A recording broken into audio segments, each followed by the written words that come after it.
دعا مانگنے کا طریقہ اپنی سیکھنے والے تو اپنے بچوں سے بھی سیکھ لیتے ہیں، سیکھنے والے تو ہر ایک سے سیکھتے ہیں۔ وہ کہتے ہیں میں نے دعا مانگنے کا سلیقہ اپنی بیوی سے سیکھا ہے۔ حضرت وہ کس طرح؟ فرمانے لگے میری بیوی نے نا مجھے کوئی کام بتایا، کچھ پیسوں کی ضرورت کے لیے کہا، تو میں نے اسے کہا کہ بھئی ابھی میرے پاس نہیں ہے، کچھ دنوں میں آتے ہیں تو میں دے دوں گا۔ عورتوں کی عادت ہوتی ہے، وہ بار بار یاد کراتی ہیں، 2-4 دنوں کے بعد پھر اس نے کہا حضرت وہ میں نے کہا تھا کچھ پیسے، میں نے اسے کہا کہ ابھی میرے پاس نہیں ہے، کچھ دنوں میں ملتے ہیں تو میں تمہیں دے دوں گا۔ اس نے کچھ دنوں کے بعد پھر کہا حضور وہ میں نے کچھ پیسے کہے تھے۔ فرماتے میں نے ڈانٹ دیا، میں نے کہا کہ کیا تو روز مجھے شرمندہ کرتی ہے، کہا نا میرے پاس نہیں ہے، ہوں گے تو دے دوں گا، تو روز یاد کراتی ہے۔ فرماتے ہیں اس نے پہلے تو میری ڈانٹ کو سہا، پھر میرے سخت جملوں نے اس کی آنکھوں میں آنسو پیدا کر دیے، پھر اس نے اپنے آنچل میں اپنے اس دکھ کو سمیٹا، اور پھر اس نے ایک جملہ کہا تو میں رو پڑا، اور مجھے اپنے رب سے مانگنے کا طریقہ آ گیا۔ مجھے کہنے لگی حضرت جی آپ نے ڈانٹ دیا، میں نے سہ لیا، پر آپ ہی میرے شوہر ہیں، بتائیں نا آپ سے نہ کہوں تو میں کس سے جا کے کہوں۔ فرماتے ہیں میں رو پڑا، اور میں کھل کے رویا، اور میں تڑپ کے رویا، اور پھر میری سسکیاں بند گئیں۔ تو مجھے کہنے لگی آپ کو کیا ہوا؟ میں نے کہا مجھے بھی دعا مانگنی آ گئی ہے، جب میں اسے کہوں گا نا اللہ تو ہی میرا رب ہے، میں تجھ سے نہ کہوں تو میں کس سے جا کے کہوں؟ میں کیوں کسی بندے سے سوال کروں؟ میں کیوں کسی دنیا دار سے کہوں؟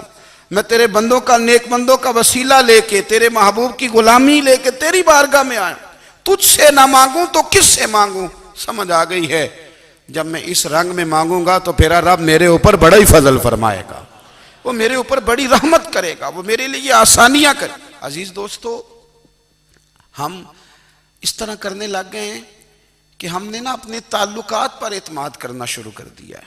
میرے تعلقات بہت ہیں، ہم نے اپنی دولت پر اعتماد کرنا شروع کر دیا ہے، میرے پاس دولت بہت ہے، ہم نے اپنے علم پر، اپنی شہرت پر اعتماد کرنا شروع کر دیا ہے کہ میرے پاس فلاں چیز بہت ہے۔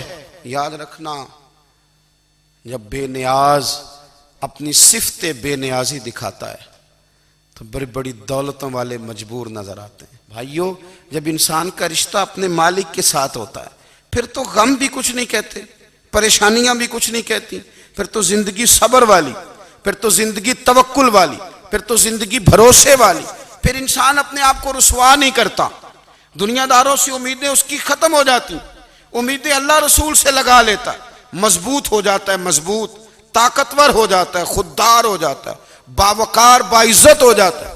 حضرت بہلول دانا رحمت اللہ علیہ بیٹھے تھے تو ہارون رشید حج کر کے آ رہا تھا، تو رستے میں حضرت شیخ سے ملاقات ہو گئی، تو السلام علیکم کے بعد کہنے لگا حضور کوئی حکم ہو تو بتائیے گا۔ تو حضرت بہلول دانا فرمانے لگے تیرا رب کون ہے؟ اس نے کہا اللہ۔ تو فرمایا میرا کون ہے؟ کہا اللہ۔ فرمانے لگے تو بڑا ہی بیوقوف ہے، کیا تو یہ سمجھتا ہے کہ رب ہارون رشید کو تو دے گا اور بہلول دانا کو بھول جائے گا؟ تیرا بھی وہی رب ہے، میرا بھی وہی رب ہے، اس نے اگر تجھے دے کے آزمایا ہے تو ہو سکتا ہے مجھے نہ دے کے آزما رہا ہو، جب اس کی حکمت کے تقاضے ہوں گے تو عطا کرے گا اور دے گا، تو جا اپنا کام کر۔ بھائی اپنی روحانی زندگی، اپنی عبادات، اپنے وظائف، اپنے روزمرہ کے معاملات، اپنی دعائیں، اپنا استغفار، دیکھو کوئی مشکل کام تو نہیں، 2 رکوع ہیں سورہ واقعہ کے اگر رات کو پڑھ لی جائے تو۔ میں کس طرح یہ بات بیان کروں کہ تعویذ بانٹنا آسان ہے اور وظیفہ بتانا مشکل ہے؟ سارا دن تعویذ بانٹیں تو لوگ لینے کو تیار ہیں، اور اگر آپ وظیفہ بتائیں تو کہتے ہیں تو مشکل کام ہے۔ او خدا کے بندے، اگر آپ کا تعلق قرآن پاک کے ساتھ مضبوط ہو، قرآن پاک کے ساتھ اگر آپ کا رشتہ ہو، لوگ سفارشیں ڈھونڈتے ہیں نا دنیا میں، کوئی تعلق مل جائے تو میرا کام ہو جائے، دنیا میں اتنا مشکل معاملہ ہے، آخرت میں مجھے بتائیے گا کتنا مشکل معاملہ ہوگا۔ میرے نبی پاک صلی اللہ تعالی علیہ وسلم نے فرمایا جو لوگ سورہ ملک پڑھا کرتے تھے نا، سورہ ملک، یہ سورت ملک قیامت میں ان کی سفارش کرے گی، اور اس طرح کرے گی کہ کہے گی اے اللہ یہاں اس بندے کو جنت میں داخل کر دے یا مجھے قرآن پاک سے علیحدہ کر دے، تو رب فرمائے گا جا اس کا دامن تھام کے اسے جنت تک پہنچایا۔ آپ بات کو سمجھیں، جب آپ کے تعلقات اپنے معاملات کے ساتھ مضبوط ہوں گے، یہ نبی کریم نے وعدہ کیا ہے کہ تو سورت واقعہ پڑھ، تیرے گھر میں فاقہ نہیں آئے گا۔ حضرت عبداللہ ابن مسعود رضی اللہ تعالیٰ عنہ بیمار تھے تو حضرت عثمان غنی رضی اللہ تعالیٰ عنہ تیمارداری کے لیے تشریف لے گئے اور جا کر کے کہا کہ آپ بڑے بیمار ہیں، آپ کی بیٹیاں زیادہ ہیں، میں چاہتا ہوں کہ خزانے میں سے کچھ مدد کروں۔ تو سیدنا عبداللہ ابن مسعود رضی اللہ تعالیٰ عنہ اٹھ کے بیٹھ گئے اور کہنے لگے، امیر المومنین، اللہ آپ کو میری طرف سے، میری بیٹیوں کی طرف سے بہتر صلہ دے، میری بیٹیوں کو کسی خزانے کی ضرورت نہیں، میں نے انہیں خزانہ دے دیا ہے۔ کہا جناب آپ نے کون سا خزانہ دیا ہے، میں آپ کے مالی معاملات کو جانتا ہوں۔ تو فرمانے لگے، امیر المومنین، میرے نبی کریم نے فرمایا ہے جو سورت واقعہ پڑھے اسے کبھی فاقہ نہیں آتا، میں نے بیٹیوں کو یاد کرا دی ہے، یہ خزانہ میں نے انہیں دے دیا ہے۔ وہ سارے والدین سنیں جو بیٹیوں کے لیے پریشان رہتے ہیں۔ حضرت عبداللہ ابن مسعود نصیحت کر رہے ہیں، فرمانے لگے میں نے سورت واقعہ یاد بھی کرا دی ہے، پڑھنے کی عادت بھی ڈال دی ہے۔ حضور نے فرمایا ہے جو سورت واقعہ پڑھے اسے فاقہ نہیں آتا۔ کہنے لگے چاند تو اپنی جگہ چھوڑ سکتا ہے، سورج گر سکتا ہے، تارے ٹوٹ سکتے ہیں، پر مدینے والے رسول کی بات غلط نہیں ہو سکتی۔ حضور نے فرمایا فاقہ نہیں آئے گا تو انشاءاللہ کبھی بھی نہیں آئے گا۔ کرنے کا کام یہ ہے کہ ہم اپنے معاملات، اپنی عبادات، اپنی دعائیں کبھی 10 منٹ عادت ہو جائے نا دعا مانگنے کی علیحدہ سے رات کو۔ حضور نے فرمایا جو فرض نماز کے بعد دعا مانگے اللہ اس کی قبول کر لیتا ہے۔ نبی پاک صلی اللہ تعالیٰ علیہ وسلم نے فرمایا اللہ مسافر کی دعا قبول فرماتا ہے۔ حضور نے فرمایا اللہ مظلوم کی دعا قبول فرماتا ہے۔ حضور نے فرمایا بیمار سے دعا کراؤ اللہ اس کی دعا قبول فرماتا ہے۔ میرے نبی پاک نے فرمایا ماں باپ جب بھی اولاد کے لیے ہاتھ اٹھائیں، ویسے تے بلے شاہ تو آسمانی اڈدیاں ہی پھڑ دیں، جڑا گھر بیٹھا انہوں بڑھیا ہی نہیں۔ حضور فرمانے لگے ماں باپ جب بھی اولاد کے لیے دعا فرمائیں اللہ ان کی دعا کو قبول کرتا ہے۔ آپ اپنا تعلق بنائیں، دعا کے ساتھ، عبادت کے ساتھ، مصلی کے ساتھ رشتہ بنائیں، استغفار پڑھیں۔ صلاح الدین ایوبی صلیبی جنگوں میں تھے، رات کو مسجد اقصی میں نماز پڑھی تو پریشان تھے۔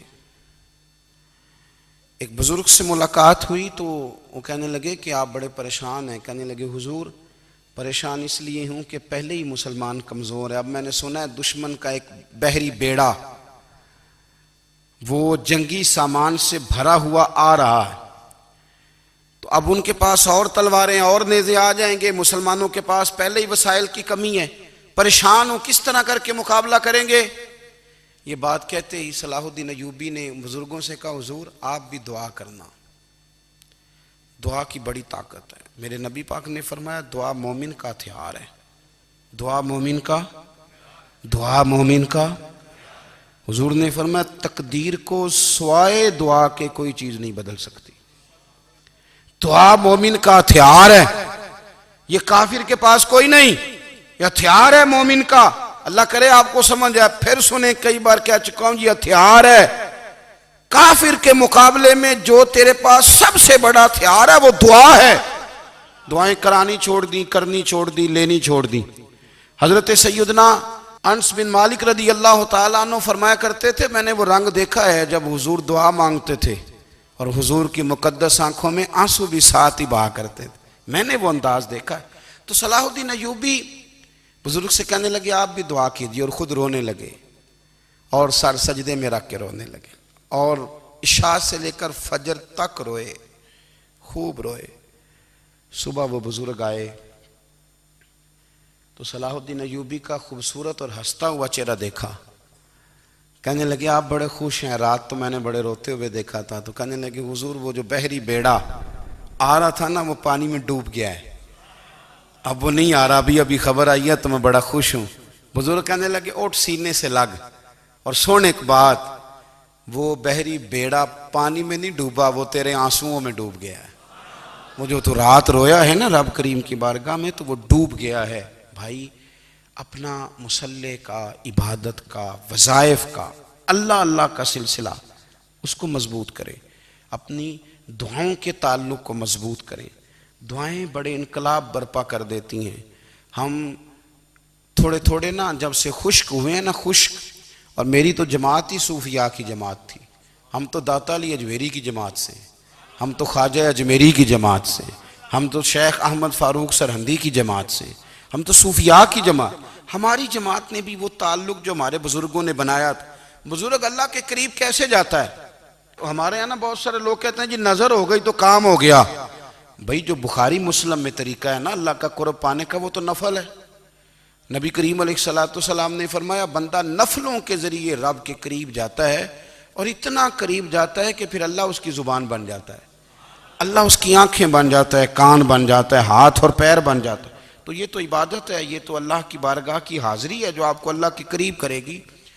تو اپنے نماز کو اہمیت دے کے ادا کریں، نمازیں موبائل بند کر کے ادا کریں. لیکن نا کچھ لوگ کہتے ہیں مجھے ٹائم نہیں ملتا نماز کا، تو میں کہتا ہوں یہ آپ نے بڑی جرت کی بات کی ہے. مجھے کو میرا پیر بھائی کہہ دینا میرے پاس ٹائم نہیں آپ کو ملنے کا، تو میں کہتا ہوں آج کے بعد آنا ہی نہ. تو کیا سمجھتا ہے تو بہت بڑا آدمی ہے، تیرے پاس ٹائم نہیں ہے اور ہمیں ملنے کا ٹائم، موج کر. تو آپ نے اللہ رسول کو کہہ دیا ٹائم نہیں. اور عجیب فلسفہ ہے نا، کہا جائے نماز پڑھنے آؤ تو کہتے ہیں کپڑے ٹھیک نہیں، اور کہا جائے کہ آؤ ذرا دعوت پہ چلیں تو کہتے ہیں 1 منٹ ٹھہر میں کپڑے بدل کے آیا. نماز کے لیے کہا تو کہتا ٹھیک نہیں، دعوت کے لیے کہا تو کہتا میں ذرا تیاری کر لوں، یوں جانا مناسب نہیں. یہ معاملہ ٹھیک نہیں. رب تو فرماتا ہے کہ جب تم مسجد میں آ تو زینت اختیار کر کے آ، خوب ذوق سے دعا مانگیں، خوب شوق سے نماز پڑھیں، خوب استغفار کا مزاج بنائیں. آپ لوگوں کے بیچ رہ کے سوکھ حاصل کرنا چاہتے ہیں، لیکن آپ کو پتہ ہے کئی مہینے غار حرا میں رہنا بھی مدینے والے محبوب کا طریقہ ہے. ہر سال اعتکاف بیٹھنا الگ سے، یہ بھی حضور کا طریقہ ہے. مسجد نبی کے اندر دروازہ کھلتا تھا نبی کریم کا، پر گھر کے اندر نفل پڑے نبی پاک نے.